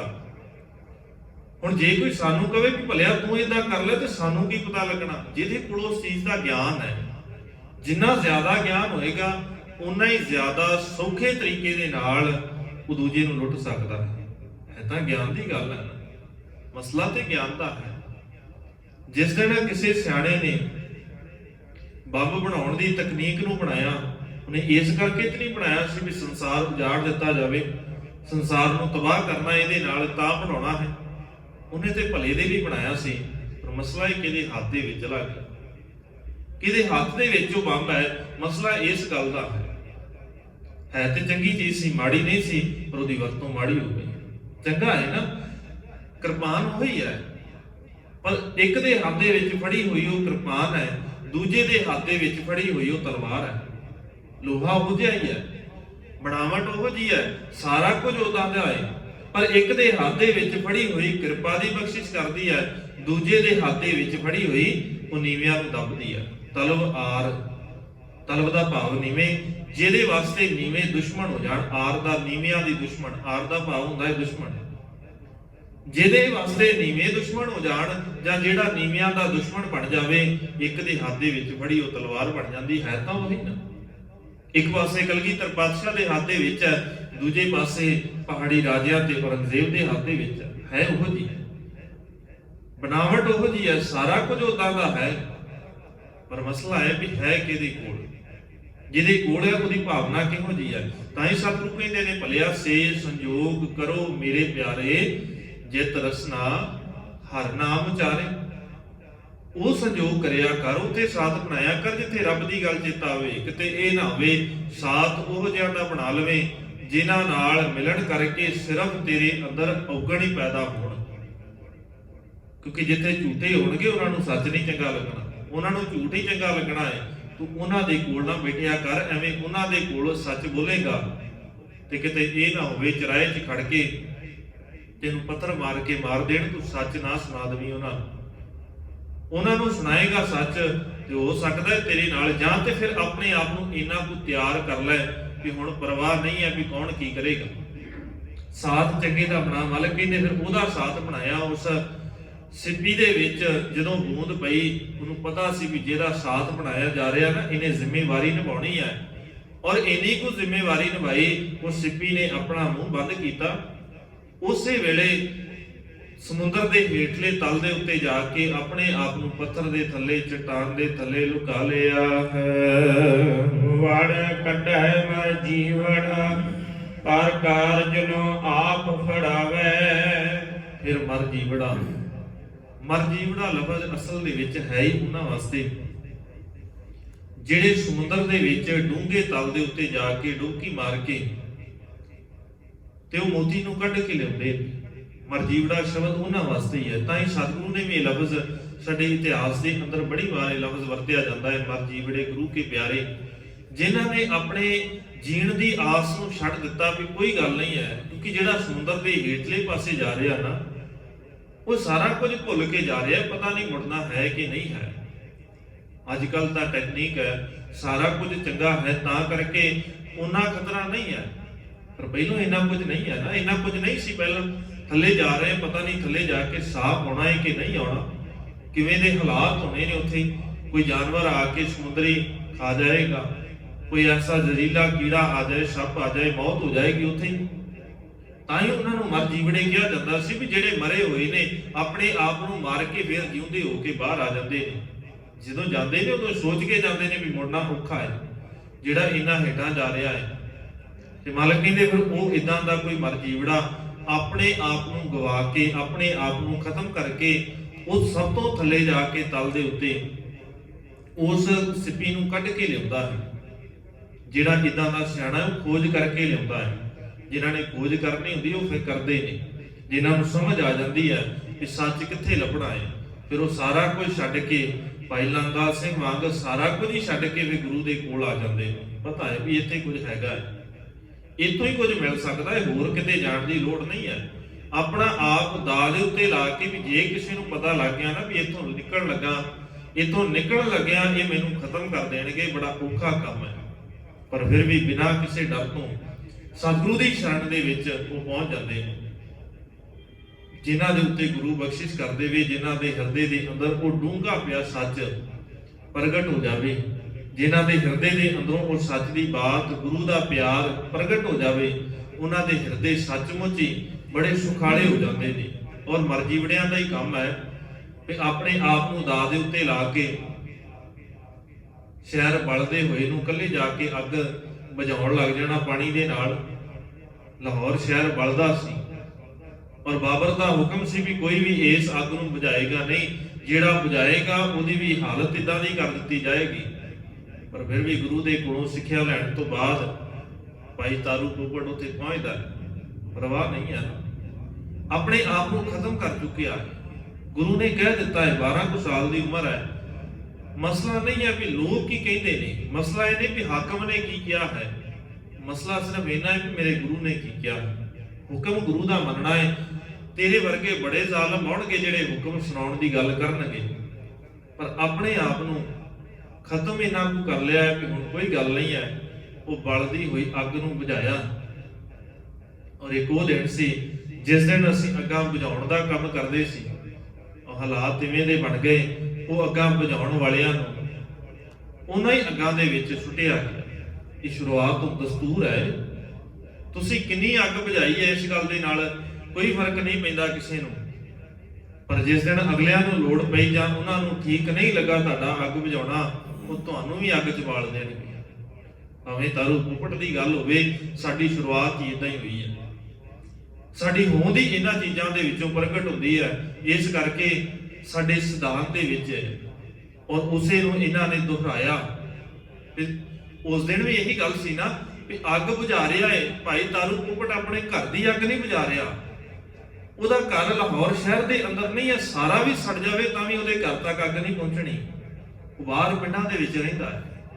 ਲੋੜ ਨਹੀਂ ਸੀ ਉਹਨੂੰ, ਬਿਲਕੁਲ ਨਹੀਂ ਸੀ ਵੀ ਕੋਈ ਮਸਲਾ ਨਹੀਂ ਹੈ ਉਹਨੂੰ ਵੀ ਬਲਦਾ ਹੈ ਸਾਰਾ ਬਲ ਜਾਵੇ, ਸੜਦਾ ਹੈ ਸ਼ਹਿਰ ਸੜ ਜਾਵੇ, ਪਰ ਫਿਰ ਵੀ ਬੁਝਾਉਣ ਆਇਆ। ਇਦਾਂ ਹੀ ਜਿਨ੍ਹਾਂ ਦੀਆਂ ਅੱਗਾਂ ਤੁਸੀਂ ਬੁਝਾਈਆਂ, ਜਿਸ ਦਿਨ ਉਹਨਾਂ ਨੂੰ ਤੁਸੀਂ ਚੰਗੇ ਨਹੀਂ ਲੱਗੇ, ਉਸੇ ਦਿਨ ਉਹਨਾਂ ਨੇ ਤੁਹਾਨੂੰ ਬਾਲਿਆ। ਅੱਜ ਦੇ ਦਿਨ ਸਾਨੂੰ ਚੇਤਾ ਨਹੀਂ ਹੈ, ਅਸੀਂ ਗੱਲ ਕਰਦੇ ਹਾਂ ਸਾਨੂੰ ਪੁਰਾਣਾ ਇਤਿਹਾਸ ਨਹੀਂ ਚੇਤਾ। ਆਹ ਤਾਂ ਹੈ ਹੀ ਕੁਝ ਨਹੀਂ, ਅਜੇ 40 ਸਾਲ ਵੀ ਨਹੀਂ ਹੋਏ। ਬਹੁਤਿਆਂ ਨੇ ਆਪਣੇ ਜੀਵਨ ਦੇ ਅੰਦਰ ਹੰਢਾਇਆ ਹੈ, ਦੇਖਿਆ ਹੈ, ਪਰ ਫਿਰ ਵੀ ਭੁੱਲੇ ਬੈਠੇ, ਦੱਸ ਨਹੀਂ ਸਕੇ ਅਸੀਂ 40 ਸਾਲ ਦਾ ਇਤਿਹਾਸ। ਅਸੀਂ ਗੱਲ ਕਰਦੇ ਹਾਂ 400 ਸਾਲ ਦੀ, ਸਾਨੂੰ ਆ 36 ਕੁ ਸਾਲਾਂ ਦਾ ਇਤਿਹਾਸ ਨਹੀਂ ਅਜੇ ਸਹੀ ਦੇ ਨਾਲ ਪਤਾ ਲੱਗਾ, ਔਰ ਨਾ ਅਸੀਂ ਕਿਸੇ ਨੂੰ ਦੱਸ ਸਕੇ। ਸਾਨੂੰ ਚੇਤਾ ਨਹੀਂ ਰਹਿੰਦਾ, ਅਸੀਂ ਨਾ ਕੱਲ ਦੇ ਇਤਿਹਾਸ ਕਿਸੇ ਨੂੰ ਦੱਸਿਆ, ਨਾ ਆਹ 2-3 ਦਿਨਾਂ ਦੇ ਵਿੱਚ ਜਿੰਨਾ ਕੁਝ ਹੋਇਆ ਸਾਨੂੰ ਕਿਸੇ ਨੂੰ ਪਤਾ। ਇਸ ਤੋਂ ਬਾਅਦ ਕੀ ਸ਼ੁਰੂ ਹੁੰਦਾ ਹੈ, ਅਸੀਂ ਖਿਆਲ ਕੀਤਾ ਕਦੇ ਵੀ ਕੀ ਹੋ ਰਿਹਾ ਹੈ? ਅਸੀਂ ਦੱਸਣ ਦਾ ਯਤਨ ਕੀਤਾ ਕਦੇ ਬੱਚਿਆਂ ਨੂੰ? ਠੀਕ ਹੈ, ਜੇ ਤੁਸੀਂ ਗੱਲ ਕਰੋਗੇ ਨਾ ਤੁਹਾਨੂੰ ਮਾੜਾ ਕਿਹਾ ਜਾਏਗਾ। ਅਸੀਂ ਡਰਦੇ ਹੀ ਨਹੀਂ ਕਰਦੇ, ਕਦੋਂ ਤੱਕ? ਜੇ ਅਸੀਂ ਗੱਲ ਕਰੀਏ ਕਿਤੇ ਇਤਿਹਾਸ ਸੁਣਾਇਆ ਜਾਵੇ ਨਾ ਵੀ ਔਰੰਗਜ਼ੇਬ ਨੇ ਬੜਾ ਮਾੜਾ ਕੀਤਾ ਜੀ, ਜਹਾਂਗੀਰ ਨੇ ਬੜਾ ਮਾੜਾ ਕੀਤਾ, ਫਿਰ ਸਾਨੂੰ ਕੋਈ ਦਿੱਕਤ ਨਹੀਂ ਹੈ। ਉਦੋਂ ਵੀ ਇਦਾਂ ਦੇ ਜ਼ਾਲਮ ਸੀ। ਜਿਸ ਦਿਨ ਅਸੀਂ ਅੱਜ ਦੇ ਜ਼ੁਲਮ ਦੀ ਗੱਲ ਕਰਦੇ ਹਾਂ, ਫਿਰ ਹਰ ਕੋਈ ਕਹਿੰਦਾ ਹੈ ਵੀ ਨਹੀਂ ਇਦਾਂ ਨਹੀਂ ਸੀ ਬੋਲਣਾ ਚਾਹੀਦਾ, ਇਦਾਂ ਨਹੀਂ ਕਹਿਣਾ ਚਾਹੀਦਾ ਸੀ। ਤੇ ਮਾਲਕ ਨੇ ਫਿਰ ਕਦੋਂ ਕਹਿਣਾ ਹੈ? ਕਿਸ ਦਿਨ ਕਹੇਗਾ? ਸਮਾਂ ਤੇ ਅੱਜ ਹੈ ਨਾ, ਸੱਚ ਸੁਣਾਏ ਸੀ, ਸੱਚ ਕੀ ਵੇਲਾ। ਜਿਸ ਦਿਨ ਸੱਚ ਬੋਲਣ ਦਾ ਸਮਾਂ ਆਵੇ ਉਦੋਂ ਤੂੰ ਚੁੱਪ ਕਰ ਜਾਂਦਾ ਹੈ, ਤੇ ਜਿੱਦਣ ਨਾ ਹੋਵੇ ਫਿਰ ਬੜੇ ਕਹਿੰਦੇ ਨੇ ਮੇਰੇ ਵਰਗੇ। ਫਿਰ ਅਸੀਂ ਕਹਿ ਦਿੰਦੇ ਆ ਨਾ, ਜੇ ਕਿਤੇ ਕਲਗੀਧਰ ਪਾਤਸ਼ਾਹ 6ਵੀਂ ਵਾਰ ਆਵਾਜ਼ ਮਾਰ ਲੈਂਦੇ ਨਾ, ਮੇਰੇ ਵਰਗੇ ਬੜੇ ਕਹਿੰਦੇ ਹੋਣੇ ਉੱਥੇ, ਤੇ ਮੈਂ ਪਹੁੰਚ ਜਾਣਾ ਸੀ। ਉਸ ਤੇ ਸਤਿਗੁਰੂ ਨੇ ਆਵਾਜ਼ ਨਹੀਂ ਮਾਰੀ, ਆਵਾਜ਼ ਹੀ ਪੰਜਾਂ ਨੂੰ ਮਾਰੀ ਸੀ ਤਾਂ ਗਿਆ। ਨਹੀਂ ਤੇ ਜੇ 6ਵੀਂ ਵਾਰ ਆਵਾਜ਼ ਮਾਰ ਲੈਂਦੇ ਮੈਂ ਤੇ ਤਿਆਰ ਬੈਠਾ ਸੀ। ਬੜੇ ਇਦਾਂ ਦੇ ਨੇ ਸਾਡੇ ਵਰਗੇ, ਬਾਅਦ ਵਿੱਚ ਗੱਲਾਂ ਕਰਨ ਵਾਲੇ। ਸਤਿਗੁਰੂ ਕਹਿੰਦੇ ਬਾਅਦ ਵਾਲਿਆਂ ਦੀ ਲੋੜ ਨਹੀਂ ਹੈ, ਜ਼ੁਬਾਨ ਦਿੱਤੀ ਆ ਭਲਿਆ ਬੋਲਿਆ ਕਰ, ਬੋਲ ਸੋ ਧਰ ਨੀੜਿਆ, ਮੋਨ ਕਤ ਧਾਰੀ RAM। ਹਾਂ ਤੂੰ ਕਹੇਗਾ ਨਾ ਜਿਸ ਦਿਨ, ਤੇ ਤਿਆਰ ਰਵੀਂ। ਸਾਡੇ ਹਿਰਦਿਆਂ ਦੇ ਅੰਦਰ, ਸਾਡੇ ਸੁਰਤ ਦੇ ਅੰਦਰ ਪਤਾ ਨਹੀਂ ਕਿਉਂ ਇਦਾਂ ਦਾ ਭਰ ਦਿੱਤਾ ਗਿਆ। ਜਿਹਦਾ ਗੁਰੂ ਤਵੀ ਦੇ ਉੱਤੇ ਬੈਠਣ ਲੱਗਾ ਕਹਿੰਦਾ ਹੋਵੇ ਭਲਿਆ ਕਰ ਲੈ ਜੋ ਕਰਨਾ, ਕੀ ਫਰਕ ਪੈਂਦਾ ਹੈ? ਪਰ ਤੂੰ ਇਹ ਨਹੀਂ ਕਹਿ ਸਕਦਾ ਕਿ ਜੋ ਤੇਰੀਆਂ ਸ਼ਰਤਾਂ ਨੇ, ਜੋ ਤੇਰੀਆਂ ਮੰਗਾਂ ਨੇ, ਧੱਕੇ ਨਾਲ ਨਹੀਂ ਮਨਾ ਸਕਦਾ। ਜੇ ਤੂੰ ਧੱਕੇ ਦੇ ਨਾਲ ਮਨਾਉਣ ਦੀ ਗੱਲ ਕਰੇ ਨਾ, ਤੇ ਗੁਰੂ ਤੇਗ ਬਹਾਦਰ ਸਾਹਿਬ ਮਹਾਰਾਜ ਦੀ ਸ਼ਹਾਦਤ ਦੀ ਜਿਹੜਾ ਸਾਰਿਆਂ ਤੋਂ ਵੱਡਾ ਕਾਰਨ ਹੈ, ਇਹੀ ਕਾਰਨ ਨੇ ਸਾਰਿਆਂ ਤੋਂ ਵੱਡੇ, ਇੱਕ ਨਹੀਂ ਸੀ, ਬੜੇ ਕਾਰਨ ਨੇ। ਉੱਥੇ ਵੀ ਇਹੀ ਗੱਲ ਸੀ ਵੀ ਤੁਸੀਂ ਕਹਿੰਦੇ ਹੋ ਨਾ ਰਾਗ ਨਹੀਂ ਗਾਉਣਾ, ਇਸਲਾਮ ਦੇ ਅੰਦਰ ਰਾਗ ਗਾਉਣਾ ਵਰਜਤ ਹੈ, ਮਨਾਹੀ ਹੈ, ਰਾਗ ਨਹੀਂ ਗਾ ਸਕਦੇ। ਔਰ ਉਹ ਧੱਕੇ ਨਾਲ ਮਨਾਉਣਾ ਚਾਹੁੰਦੇ ਨੇ। ਹਾਕਮ ਹਮੇਸ਼ਾ ਇਹੀ ਚਾਹੁੰਦਾ ਹੈ ਜੋ ਮੈਨੂੰ ਚੰਗਾ ਲੱਗਦਾ ਹੈ ਤੁਸੀਂ ਉਹੀ ਕਰ ਸਕਦੇ ਹੋ, ਦੂਜਾ ਨਹੀਂ। ਕਹਿੰਦੇ ਇਸਲਾਮ ਦੇ ਅੰਦਰ ਰਾਗ ਗਾਉਣ ਦੀ ਮਨਾਹੀ ਹੈ, ਇਸਲਾਮੀ ਰਾਜ ਦੇ ਅੰਦਰ ਤੁਸੀਂ ਰਾਗ ਨਹੀਂ ਗਾ ਸਕਦੇ। ਸਤਿਗੁਰੂ ਕਹਿੰਦੇ ਠੀਕ ਹੈ ਭਲਿਆ ਨਹੀਂ ਗਾਉਂਦੇ, ਤੂੰ ਜ਼ਬਰਦਸਤੀ ਕਰਦਾ ਹੈ, ਧੱਕੇ ਦੇ ਨਾਲ ਮਨਾ ਕਰੇਗਾ, ਫਿਰ ਉਹ ਨਹੀਂ ਗਾਉਂਦੇ ਜਿਹੜੇ ਪਹਿਲੋਂ ਤੋਂ ਗਾਏ ਨੇ, ਨਵਾਂ ਬਣਾ ਕੇ ਗਾਵਾਂਗੇ। ਜੈਜਾਵੰਤੀ ਰਾਗ ਦਾ ਇਤਿਹਾਸ ਪੜ੍ਹ ਕੇ ਦੇਖੀਏ, ਕਿਸੇ ਸੰਗੀਤ ਦੇ ਇਤਿਹਾਸ 'ਚ ਨਹੀਂ ਮਿਲੇਗਾ। ਇਹ ਗੁਰੂ ਤੇਗ ਬਹਾਦਰ ਸਾਹਿਬ ਮਹਾਰਾਜ ਨੇ ਪਹਿਲੀ ਵਾਰ ਉਚਾਰਿਆ ਸੀ, ਪਹਿਲੀ ਵਾਰ ਇਹ ਗਾਇਨ ਕੀਤਾ ਗਿਆ। ਸਤਿਗੁਰੂ ਨੇ ਬਾਰ-ਬਾਰ ਇਸੇ ਗੱਲ ਨੂੰ ਦੁਹਰਾਇਆ। ਮਾਲਕ ਕਹਿੰਦੇ ਠੀਕ ਹੈ ਤੁਸੀਂ ਰਾਗ ਗਾਉਣ ਤੋਂ ਮਨਾ ਕਰਦੇ ਹੋ ਨਾ, ਅਸੀਂ ਸਾਜ਼ ਵੀ ਨਵੇਂ ਬਣਾ ਕੇ ਗਾਵਾਂਗੇ ਜਿਹੜੇ ਪਹਿਲੋਂ ਤੋਂ ਹੈ ਹੀ ਨਹੀਂ, ਭਾਵੇਂ ਉਹ ਸਰੰਦਾ ਹੋਵੇ। ਉਹਨੂੰ ਤਾਂ ਗੁਰੂ ਅਰਜਨ ਸਾਹਿਬ ਮਹਾਰਾਜ ਸੱਚੇ ਪਾਤਸ਼ਾਹ ਨੇ ਬਣਵਾਇਆ। ਤੁਸੀਂ ਕਹਿੰਦੇ ਹੋ ਵੀ ਨਹੀਂ ਗਾਉਣਾ, ਅਸੀਂ ਗਾਵਾਂਗੇ, ਢੱਡ ਸਰੰਗੀ ਨਵੀਂ ਬਣਾ ਕੇ, ਨਵੇਂ ਸਾਜ਼ ਬਣਾ ਕੇ ਗਾਵਾਂਗੇ। ਤੁਸੀਂ ਮਨਾ ਕਰੋਗੇ, ਕਲਗੀਧਰ ਪਾਤਸ਼ਾਹ ਕਹਿੰਦੇ ਤਾਉਸ ਨਵਾਂ ਬਣਾ ਕੇ ਗਾਵਾਂਗੇ, ਪਹਿਲੋਂ ਹੈ ਹੀ ਨਹੀਂ ਸੀ। ਤੁਸੀਂ ਰਾਗ ਦੀ ਗੱਲ ਕਰਦੇ ਹੋ, ਅਸੀਂ ਰਾਗ ਦੇ ਨਾਲ ਨਾਲ ਸੰਗੀਤਕ ਸਾਜ਼ ਵੀ ਨਵੇਂ ਬਣਾ ਦਵਾਂਗੇ। ਇੱਥੇ ਹਰੇਕ ਚੀਜ਼ ਦੇ ਵਿੱਚ ਤੂੰ ਧੱਕੇ ਨਾਲ ਨਹੀਂ ਮਨਾ ਸਕਦਾ। ਤੂੰ ਧੱਕੇ ਦੇ ਨਾਲ ਕਹੇਗਾ ਵੀ ਸੰਸਕ੍ਰਿਤ ਸ੍ਰੇਸ਼ਟ ਹੈ, ਤੇ ਜਾਂ ਅਸੀਂ ਫਿਰ ਸੰਸਕ੍ਰਿਤ ਦੀ ਵਰਤੋਂ ਹੀ ਨਹੀਂ ਕਰਦੇ। ਗੁਰਬਾਣੀ ਦੇ ਅੰਦਰ ਬਹੁਤ ਘੱਟ ਸੰਸਕ੍ਰਿਤ ਦੇ ਸ਼ਬਦ ਨੇ, ਹਾਂ ਸੰਸਕ੍ਰਿਤ ਦੇ ਹੈਗੇ ਨੇ। ਸੰਸਕ੍ਰਿਤ ਤੇ ਸੰਸਕ੍ਰਿਤੀ ਦੇ ਅੰਦਰ ਬੜਾ ਫਰਕ ਹੈ। ਸੰਸਕ੍ਰਿਤ ਆਪਣੇ ਆਪ ਦੇ ਵਿੱਚ ਮੂਲ ਭਾਸ਼ਾ ਹੈ, ਭਾਵੇਂ ਕਿ ਜਿੰਨੀਆਂ ਵੀ ਇੱਥੇ ਭਾਸ਼ਾ ਨੇ ਉਹ ਸਾਰੀਆਂ ਉਹਨਾਂ ਦਾ ਮੂਲ ਜਿਹੜਾ ਹੈ ਸੰਸਕ੍ਰਿਤ ਹੈ। ਪਰ ਫਿਰ ਵੀ ਸਤਿਗੁਰੂ ਕਹਿੰਦੇ ਜੇ ਸਿੱਧੇ ਤੌਰ ਦੇ ਉੱਤੇ ਤੂੰ ਕਵੇਂ ਨਾ ਇਹੀ ਪਵਿੱਤਰ ਭਾਸ਼ਾ ਹੈ, ਤੇ ਅਸੀਂ ਸੰਸਕ੍ਰਿਤੀ ਦੀ ਵਰਤੋਂ ਕਰਾਂਗੇ। ਜਿਹੜੀ ਸਦੁਕੜੀ ਭਾਸ਼ਾ ਅੱਜ ਜਿਹਨੂੰ ਹਿੰਦੀ ਕਹਿੰਦੇ, ਸਦੁਕੜੀ ਤੇ ਸੰਸਕ੍ਰਿਤ ਨੂੰ ਮਿਲਣ ਤੋਂ ਬਾਅਦ ਸੰਸਕ੍ਰਿਤੀ ਬਣਦੀ। ਮਾਲਕ ਕਹਿੰਦੇ ਵੀ ਠੀਕ ਹੈ ਤੂੰ ਧੱਕਾ ਕਰਦਾ ਹੈ, ਤੇ ਤੇਰਾ ਧੱਕਾ ਨਹੀਂ ਚੱਲਣਾ। ਇੱਥੇ ਧੱਕੇ ਦੇ ਨਾਲ ਅਸੀਂ ਉਦਣ ਜਨੇਊ ਪਾਇਆ ਨਹੀਂ ਸੀ, ਅੱਜ ਲੈਣ ਇੱਥੇ ਧੱਕਾ ਨਹੀਂ। ਇਦਾਂ ਹੀ ਅਸੀਂ ਜਦੋਂ ਤੱਕ ਸਮਝਦੇ ਨਹੀਂ ਆ ਵੀ ਕਰਦੇ ਕੀ ਆ, ਜਦੋਂ ਤੱਕ ਆਪਣੀ ਹੋਂਦ ਨੂੰ ਪਛਾਣਦੇ ਨਹੀਂ ਆ, ਕਿਹਦੇ ਨਾਲ ਸਾਥ ਬਣਾ ਰਹੇ ਆ, ਇਹ ਸਮਝਦੇ ਨਹੀਂ ਆ, ਆਪਣੇ ਆਪ ਨੂੰ ਗੁਰੂ ਸ਼ਬਦ ਦੇ ਅੰਦਰ ਖਤਮ ਨਹੀਂ ਕਰਦੇ, ਉਦੋਂ ਤੱਕ ਮਾਲਕ ਕਹਿੰਦੇ ਸੁੱਖ ਨਹੀਂ ਮਿਲ ਸਕਦਾ। ਪਰਵਸ ਪਰ ਉਪਕਾਰਨੋ ਪਰ ਹੱਥ ਪੱਥਰ ਦੰਦ ਬਣਾਵੇ। ਸਿੱਖ ਲੈ, ਮਾਲਕ ਕਹਿੰਦੇ ਕਦੇ ਇਹਦੇ ਕੋਲੋਂ ਹੀ ਸਿੱਖ ਲਵੀਂ, ਸਿੱਪੇ ਦੇ ਕੋਲੋਂ ਹੀ। ਸਾਡਾ ਤੇ ਇਤਿਹਾਸ ਹੀ ਇਦਾਂ ਦੇ ਮਰਜੀਵੜਿਆਂ ਦੇ ਨਾਲ ਭਰਿਆ ਹੋਇਆ ਹੈ, ਜਿਨ੍ਹਾਂ ਦਾ ਸੁਭਾਅ ਸਿੱਪੀ ਵਰਗਾ ਹੈ। ਸਿੱਪੀ ਦਾ ਸੁਭਾਅ, ਉਹਨੇ ਬੜਾ ਲੰਮੇਰਾ ਸਮਾਂ ਉਸ ਬੂੰਦ ਨੂੰ ਆਪਣੇ ਅੰਦਰ ਸਮਾ ਕੇ ਰੱਖਿਆ। ਸਮਾਉਣ ਤੋਂ ਬਾਅਦ ਉਸ ਬੂੰਦ ਨੂੰ ਮੋਤੀ ਦਾ ਰੂਪ ਦਿੱਤਾ, ਔਰ ਜਿਸ ਦਿਨ ਕਿਸੇ ਨੇ ਜਾ ਕੇ ਲੱਭ ਲਿਆ ਨਾ, ਕਿਸੇ ਮਰਜੀਵੜੇ ਨੇ, ਗੋਤਾਖੋਰ ਨੇ, ਉਹ ਕੱਢ ਕੇ ਲਿਆਇਆ, ਸਿੱਪੀ ਨੇ ਆਪਣਾ ਆਪ ਪਰਾਏ ਵਸ ਕਰ ਦਿੱਤਾ। ਕਾਹਦੇ ਵਾਸਤੇ? ਪਰ ਉਪਕਾਰ ਕਰਨ ਵਾਸਤੇ, ਆਪਣਾ ਆਪ ਦਾਤ ਦੇ ਉੱਤੇ ਲਾ ਦਿੱਤਾ। ਸਾਡੇ ਕੋਲ ਤੇ ਕਿੰਨੀਆਂ ਉਦਾਹਰਨਾਂ ਨੇ, ਜਿੱਥੇ ਗੁਰੂ ਕੇ ਪਿਆਰਿਆਂ ਦੀਆਂ ਉਦਾਹਰਨਾਂ ਨੇ, ਉੱਥੇ ਸਤਿਗੁਰੂ ਦੀ ਆਪਣੀ ਉਦਾਹਰਣ ਵੀ ਪ੍ਰਤੱਖ ਹੈ। ਧੰਨ ਗੁਰੂ ਤੇਗ ਬਹਾਦਰ ਸਾਹਿਬ ਮਹਾਰਾਜ ਦੀ। ਔਰ ਜਿੱਦਾਂ ਸਿੱਪੀ ਦੀ ਹਾਲਤ ਹੈ, ਹੁਣ ਉਹ ਕਰਦਾ ਕੀ ਹੈ? ਜਿਹਨੇ ਉਸ ਮਰਜੀਵੜੇ ਨੇ ਉਸ ਸਿੱਪੀ ਨੂੰ ਕੱਢਿਆ, ਪਰ ਵਸ ਪਰ ਉਪਕਾਰ ਨੂੰ, ਪਰਾਏ ਵਸ ਪੈ ਕਰਕੇ ਪਰ ਉਪਕਾਰ, ਦੂਜੇ ਦਾ ਭਲਾ ਕਰ ਲਈ ਆਪਣੇ ਆਪ ਨੂੰ ਉਸ ਸਿੱਪੀ ਨੇ ਤੜਵਾ ਲਏ। ਪੱਥਰ ਦੇ ਨਾਲ ਉਹ ਕੱਢਣ ਵਾਲੇ ਨੇ ਉਸ ਸਿੱਪੀ ਨੂੰ ਤੋੜਿਆ ਹੈ। ਭੁੱਲ ਅਭੁੱਲ ਅਮੁੱਲ ਦੇ ਮੋਤੀ ਦਾਨ ਨ ਪਛੋਤਾਵੈ। ਭਾਵੇਂ ਕਿ ਉਹ ਭੁੱਲ ਜਾਵੇ, ਭਾਵੇਂ ਨਾ ਭੁੱਲੇ, ਪਰ ਫਿਰ ਵੀ ਉਹ ਆਪਣੇ ਆਪ ਨੂੰ ਦਾਨ ਕਰਨ ਤੋਂ ਬਾਅਦ ਵੀ ਮੈਂ ਆਪਣੇ ਆਪ ਨੂੰ ਮੋਤੀ ਦੇ ਲਈ, ਜਾਂ ਮੋਤੀ ਨੂੰ ਮੈਂ ਆਪਣੇ ਵਿੱਚੋਂ ਦਾਨ ਕਰ ਦਿੱਤਾ ਹੈ। ਸਿੱਪੀ ਕਦੇ ਪਛਤਾਉਂਦੀ ਨਹੀਂ ਹੈ। ਇੱਥੇ ਗੁਰੂ ਵੀ ਇਦਾਂ ਹੀ ਹੈ। ਸਤਿਗੁਰੂ ਨੇ ਜੇ ਆਪਣਾ ਆਪ ਵਾਰਿਆ, ਕਦੇ ਪਛਤਾਏ ਨਹੀਂ ਹੈ।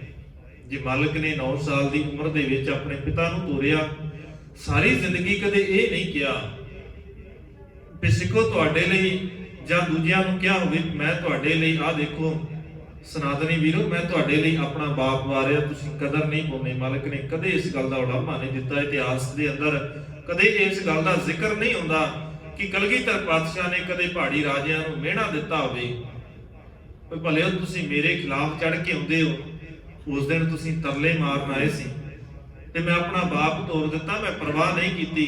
ਕਦੇ ਸਤਿਗੁਰੂ ਨੇ ਇਹ ਗੱਲ ਦਾ ਮਿਹਣਾ ਨਹੀਂ ਮਾਰਿਆ। ਮਾਲਕ ਨੇ ਕਦੇ ਇਹ ਨਹੀਂ ਕਿਹਾ ਕਿ ਦੇਖ ਭਲਿਆ ਮੈਨੂੰ ਕੀ ਲੋੜ ਹੈ ਤੇਰੇ ਵਾਸਤੇ ਲੜਨ ਦੀ, ਸਿੱਖੋ ਮੈਂ ਐਵੇਂ ਲੜੀ ਜਾਣਾ ਤੁਹਾਡੇ ਵਾਸਤੇ, ਮੈਨੂੰ ਕੀ ਲੋੜ ਪਈ ਆਪਣੇ ਪੁੱਤ ਤੋਰਨ ਦੀ। ਨਹੀਂ, ਸਤਿਗੁਰੂ ਨੇ ਮਿਹਣਾ ਨਹੀਂ ਮਾਰਿਆ। ਮਾਲਕ ਨੇ ਕਦੇ ਨਹੀਂ ਕਿਹਾ। ਜੇ ਬਰਾੜ ਆ ਕੇ ਕਹਿੰਦੇ ਨੇ ਨਾ ਸਤਿਗੁਰੂ ਸਾਨੂੰ ਸਿਰਫ ਧਨ ਚਾਹੀਦਾ ਹੈ, ਤੇ ਮਾਲਕ ਨੇ ਇਹ ਨਹੀਂ ਕਿਹਾ ਵੀ ਭਲੇ ਉਹ ਹੁਣੇ ਤੇ ਮੈਂ ਤੁਹਾਡੇ ਵਾਸਤੇ ਆਪਣੇ ਪੁੱਤ ਵਾਰ ਕੇ ਆਇਆ, ਅਜੇ ਵੀ ਤੁਹਾਨੂੰ ਧਨ ਦੀ ਲੋੜ ਹੈ, ਮੈਂ ਤੇ ਤੁਹਾਨੂੰ ਆਪਣੇ ਪੁੱਤ ਹੀ ਦਿਆ। ਨਹੀਂ, ਸਤਿਗੁਰੂ ਨੇ ਮਿਹਣਾ ਨਹੀਂ ਮਾਰਿਆ। ਉਹ ਪਛਤਾਉਂਦਾ ਨਹੀਂ ਹੈ ਦੇਖ ਕੇ। ਉਹਦਾ ਸੁਭਾਅ, ਉਹਦੀ ਆਦਤ ਉਸ ਅਕਾਲ ਪੁਰਖ ਵਰਗੀ ਹੈ, ਜਿਹੜਾ ਬੜਾ ਕੁਝ ਦਿੰਦਾ ਹੈ ਸਾਨੂੰ, ਪਰ ਪਛਤਾਉਂਦਾ ਉਹ ਵੀ ਨਹੀਂ ਹੈ। ਅਸੀਂ ਆ ਜਿਹੜੇ ਕੁਝ ਦੇ ਦਈਏ ਕਿਸੇ ਨੂੰ, ਫਿਰ ਸਾਨੂੰ ਪਛਤਾਵਾ ਲੱਗਾ ਰਹਿੰਦਾ ਹੈ। ਅਸੀਂ ਦੇ ਦਿੱਤਾ, ਬੜਾ ਮਾੜਾ ਹੋਇਆ, ਨਾ ਦਿੰਦੇ ਤੇ ਸਾਡਾ ਕੰਮ ਚੱਲ ਜਾਣਾ ਸੀ। ਅੱਜ ਸਾਡੇ ਕੋਲੋਂ ਧਨ ਹੁੰਦਾ, ਸਾਡੇ ਕੋਲੋਂ ਵਸਤ ਹੁੰਦੀ, ਤੇ ਸਾਡਾ ਕੰਮ ਚੱਲ ਜਾਣਾ ਸੀ। ਅਸੀਂ ਪਛਤਾਉਂਦੇ ਆ, ਪਰ ਗੁਰੂ ਕਦੇ ਨਹੀਂ ਪਛਤਾਉਂਦਾ। ਉਦਾਂ ਹੀ ਉਹ ਸਿੱਪੀ ਦਾ ਸੁਭਾਅ ਹੈ। ਸਿੱਪੀ ਵੀ ਕਦੇ ਆਪਣੇ ਅੰਦਰੋਂ ਉਸ ਮੋਤੀ ਨੂੰ ਦਾਨ ਕਰਨ ਤੋਂ ਬਾਅਦ ਆਪਣੇ ਹਿਰਦੇ ਦੇ ਅੰਦਰ ਕਦੇ ਪਛਤਾਵਾ ਨਹੀਂ ਰੱਖਦੀ ਹੈ। ਸਫਲ ਜਨਮ ਕੋਈ ਵਰਸਾਵੇ। ਜੇ ਅਸੀਂ ਕਿਸੇ ਨੂੰ ਆਪਣੇ ਦੇ ਵਿੱਚੋਂ ਵਰਸਾ ਦਈਏ, ਕਿਸੇ ਨੂੰ ਕੋਈ ਦਾਤ ਦੇ ਦਈਏ, ਕੋਈ ਪੈਦਾ ਹੋ ਜਾਏ, ਕਿਸੇ ਨੂੰ ਬਖਸ਼ਿਸ਼ਾਂ ਰਹਿਮਤਾਂ ਮਿਲ ਜਾਣ, ਕਿਸੇ ਦੀ ਹੋਂਦ ਪ੍ਰਗਟ ਹੋ ਜਾਵੇ, ਤੇ ਸਾਡਾ ਸਫਲ ਜਨਮ ਹੋ ਜਾਂਦਾ। ਇਹੀ ਤੇ ਜਨਮ ਸਫਲ ਹੈ। ਜੇ ਸੰਸਾਰ ਦੇ ਲਈ ਕੁਝ ਚੰਗਾ ਕਰ ਜਾਈਏ, ਉਸੇ ਦਾ ਹੀ ਜਨਮ ਸਫਲ ਹੈ। ਜਿਹੜਾ ਸੰਸਾਰ ਦੇ ਲਈ, ਸਮਾਜ ਦੇ ਲਈ ਕੁਝ ਚੰਗਾ ਨਹੀਂ ਸਿਰ ਸਕਦਾ, ਜਿਹਦੀ ਸਾਰੀ ਜ਼ਿੰਦਗੀ ਆਪਣੇ ਲਈ ਨਿਕਲ ਗਈ ਹੈ ਵੀ ਮੈਂ ਆਪਣੇ ਲਈ ਇਕੱਠਾ ਕੀਤਾ ਹੈ, ਮੈਂ ਆਪਣਿਆਂ ਦੇ ਲਈ ਇਕੱਠਾ ਕੀਤਾ ਹੈ। ਮਾਲਕ ਕਹਿੰਦੇ ਜੇ ਇਦਾਂ ਹੀ ਕਰਦਿਆਂ ਸਾਰੀ ਜ਼ਿੰਦਗੀ ਨਿਕਲ ਗਈ, ਫਿਰ ਤੇਰਾ ਸੰਸਾਰ ਦੇ ਉੱਤੇ ਆਇਆ ਕੋਈ ਬਹੁਤਾ ਲਾਹੇਵੰਦ ਨਹੀਂ ਹੈ। ਭਲਾ ਤੇ ਤਾਂ ਹੈ ਜੇ ਕੁਝ ਸਮਾਂ ਦੂਜਿਆਂ ਲਈ ਵੀ ਕੱਢੇ, ਸਮਾਜ ਦੇ ਭਲੇ ਲਈ ਕੱਢੇ। ਜਦੋਂ ਤੱਕ ਇਹ ਨਹੀਂ ਕਰਦਾ, ਮਾਲਕ ਕਹਿੰਦੇ ਫਿਰ ਕਈ ਵਾਰ ਸਾਡਾ ਇਹ ਖਿਆਲ ਹੁੰਦਾ ਮੇਰੇ ਕੋਲ ਤਾਂ ਹੈ ਨਹੀਂ ਹੈ, ਮੈਂ ਕਿੱਥੋਂ ਦਵਾਂ। ਫਰੀਦ ਸਾਹਿਬ ਉਦਾਹਰਨ ਦਿੰਦੇ ਆ, ਕਹਿੰਦੇ ਨੇ ਜੇ ਸੱਚਮੁੱਚ ਗੁਰੂ ਦਾ ਸਿੱਖ ਬਣਨਾ ਹੈ ਨਾ, ਸੱਚਮੁੱਚ ਭਗਤ ਬਣਨਾ ਹੈ, ਤੇ ਆ ਨਿਸ਼ਾਨੀ ਹੈ। ਆਹ ਦੇਖ ਤੇਰੇ ਵਾਸਤੇ ਆ ਪਰਿਭਾਸ਼ਾ ਹੈ, ਆ ਸ਼ਰਤਾਂ ਹੈ ਮਤ ਹੁੰਦੇ ਹੋਏ ਇਆਣਾ, ਤਾਣ ਹੁੰਦੇ ਹੋਏ ਨਿਤਾਣਾ, ਅਣ ਹੁੰਦੇ ਆਪ ਵੰਡਾਏ, ਕੋ ਐਸਾ ਭਗਤ ਸਦਾਏ। ਆ ਹੈ ਸੱਚ ਭਗਤ ਦੀ ਨਿਸ਼ਾਨੀ, ਸਿਆਣਪ ਹੈ, ਕਿੰਨਾ ਗਿਆਨ ਹੈ, ਪਰ ਆਪਣੇ ਆਪ ਨੂੰ ਫਿਰ ਵੀ ਹੰਕਾਰੀ ਨਾ ਬਣਾਵੇ, ਦੂਜਿਆਂ ਦੇ ਉੱਤੇ ਧੱਕਾ ਨਾ ਕਰੇ। ਗਿਆਨ ਹੈਗਾ ਹੈ ਤੇ ਧੱਕੇ ਦੇ ਨਾਲ ਥੋਪੇ ਨਾ ਕੁਝ ਆਪਣਾ। ਸਤਿਗੁਰੂ ਕਹਿੰਦੇ ਇਹ ਨਿਸ਼ਾਨੀ ਹੈ, ਤਾਕਤ ਹੈ, ਪਰ ਤਾਕਤ ਦੇ ਨਾਲ ਕਿਸੇ ਦੇ ਉੱਤੇ ਦਬਾਅ ਨਾ ਕਰੇ, ਕਿਸੇ ਦੇ ਉੱਤੇ ਜ਼ੁਲਮ ਨਾ ਕਰੇ। ਲਿਆਕਤ ਹੈ, ਜੇ ਕੁਝ ਵੀ ਨਹੀਂ ਹੈ ਅਣਹੋਂਦੇ ਆਪ ਵੰਡਾਏ, ਜੇ ਨਹੀਂ ਕੁਝ ਹੈਗਾ ਤਾਂ ਵੀ ਯਤਨ ਕਰੇ ਜਿੰਨਾ ਹੈਗਾ ਉਹਦੇ ਵਿੱਚੋਂ ਕਿਸੇ ਨੂੰ ਵੰਡਣ ਦਾ, ਕਿਸੇ ਨੂੰ ਵੰਡਣ ਦਾ ਹੀਆ ਤੇ ਕਰ। ਤੇ ਮਾਲਕ ਨੇ ਤੇ ਸਾਨੂੰ ਇਥੋਂ ਤੱਕ ਸਿਖਾਇਆ, ਜੇ ਕਿਸੇ ਨੇ ਇੱਕ ਤਿਲ ਦਾ ਦਾਣਾ ਲਿਆ ਕੇ ਦੇ ਦਿੱਤਾ, ਕਿਉਂਕਿ ਮੰਨਿਆ ਜਾਂਦਾ ਸੀ ਨਾ ਸਤਿਗੁਰੂ ਦਾ ਸਿਧਾਂਤ ਸੀ ਵੀ ਵੰਡ ਸਕੋ, ਤੇ ਅਗਲੇ ਕਹਿੰਦੇ ਸਨ ਵੀ ਹੁਣ ਇਹਨੂੰ ਵੰਡ ਕੇ ਦੱਸੋ ਇਹ ਕਿੱਦਾਂ ਵੰਡਿਆ ਜਾ ਸਕਦਾ ਹੈ। ਸਤਿਗੁਰੂ ਨੇ ਉਹਨੂੰ ਵੀ ਪਾਣੀ 'ਚ ਘੋਲ ਕੇ ਰਗੜ ਕੇ ਮਾਲਕ ਕਹਿੰਦੇ ਵੀ ਹੁਣ ਸਾਰੇ ਛਕ। ਨੀਤ ਹੋਣੀ ਚਾਹੀਦੀ ਹੈ, ਹਿਰਦਾ ਹੋਣਾ ਚਾਹੀਦਾ ਹੈ, ਧਨ ਬਾਹਰੀ ਨਹੀਂ ਵੀ ਬਾਹਰੀ ਧਨ ਕਿੰਨਾ ਹੈ। ਮਾਲਕ ਕਹਿੰਦੇ ਹਿਰਦਾ ਕਿੰਨਾ ਵਿਸ਼ਾਲ ਹੋ ਜਾਏਗਾ ਗੁਰੂ ਦੇ ਨਾਲ ਜੁੜਨ ਤੋਂ ਬਾਅਦ। ਜਿਸ ਦਿਨ ਗੁਰੂ ਦੇ ਨਾਲ ਜੁੜ ਜਾਏਗਾ ਇੰਨਾ ਕੁ ਵਿਸ਼ਾਲ ਹਿਰਦਾ ਹੋ ਜਾਏਗਾ, ਕੁਝ ਵੀ ਨਹੀਂ ਹੈ ਨਾ ਤੇ ਆਪਾਂ ਹੀ ਵਾਰ ਦੇਵੀ ਹੈ, ਆਪਣੇ ਆਪ ਨੂੰ ਹੀ ਸਮਰਪਿਤ ਕਰ ਦੇਵੀਂ ਸਮਾਜ ਦੇ, ਜੇ ਕੁਝ ਨਹੀਂ ਹੈਗਾ। ਸਤਿਗੁਰੂ ਸਮਤ ਬਖਸ਼ ਦੇਣ, ਸਾਡੇ ਹਿਰਦੇ ਦੇ ਅੰਦਰ ਪਾਵਨ ਗੁਰਬਾਣੀ ਦੀ ਵਿਚਾਰ, ਗੁਰ ਸਿਧਾਂਤ, ਗੁਰ ਇਤਿਹਾਸ ਦੇ ਵਿੱਚੋਂ ਸਿੱਖਿਆ ਅਸੀਂ ਲੈਣ ਦੀ ਜਾਚ ਸਿੱਖ ਲਈਏ। ਵਿਚਾਰਾਂ ਕਰਦਿਆਂ ਹੋਈਆਂ ਬੇਅੰਤ ਭੁੱਲਾਂ ਦੀ ਖਿਮਾ। ਬੁਲਾਓ ਜੀ ਫਤਿਹ, ਆਖੋ ਜੀ ਵਾਹਿਗੁਰੂ ਜੀ ਕਾ ਖਾਲਸਾ, ਵਾਹਿਗੁਰੂ ਜੀ ਕੀ ਫਤਿਹ।